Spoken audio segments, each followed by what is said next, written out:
శ్రీ మాత్రే నమః. నమస్కారం. నేను పండిట్ సూర్యప్రకాష్.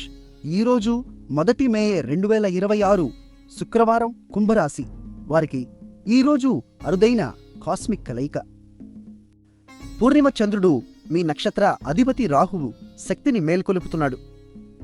ఈరోజు వైశాఖ పూర్ణిమ అంటే బుద్ధ పూర్ణిమ, బుద్ధుడి జన్మ మరియు జ్ఞానోదయం జరిగిన పవిత్ర దినం. శుక్రవారం అంటే శుక్రుడి రోజు, మహాలక్ష్మి దేవత అనుగ్రహం ఉన్న రోజు. ఈరోజు చంద్రుడు స్వాతి నక్షత్రంలో ఉన్నాడు. ఇది స్వతంత్రత మరియు సమతుల్యతకు ప్రసిద్ధి చెందిన నక్షత్రం. స్వాతికి అధిపతి రాహువు మరియు ఇదే రాహువు ప్రస్తుతం మీ కుంభరాశిలో అంటే మొదటి భావంలో కూర్చొని ఉన్నాడు.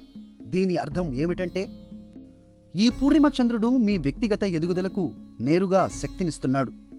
కొత్త ఆలోచనలు, కొత్త దిశలు మీ మనసులో స్పష్టంగా కనిపిస్తాయి. కానీ జాగ్రత్త, రాహువు ప్రభావం వల్ల అతిగా ఆలోచించే ధోరణి ఉంటుంది.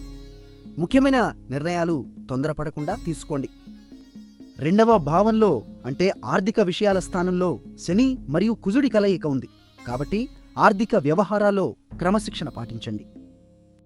మీ అదృష్ట సంఖ్య 7 మరియు నీలం రంగు ధరిస్తే మంచి ఫలితాలు వస్తాయి. నిన్న మా అంచనా మీకు సరిగ్గా ఉందా? కామెంట్లో చెప్పండి. వీడియో నచ్చితే లైక్ చేయండి, షేర్ చేయండి, మా ఛానల్ను సబ్స్క్రైబ్ చేయండి. ఈ బుద్ధ పూర్ణిమ రోజున ఓం శుక్రాయ నమః అని 3 సార్లు చెప్పి మహాలక్ష్మి దేవతను ప్రార్థించండి. మీ జీవితంలో శాంతి మరియు సమృద్ధి వెల్లివిరుస్తాయి.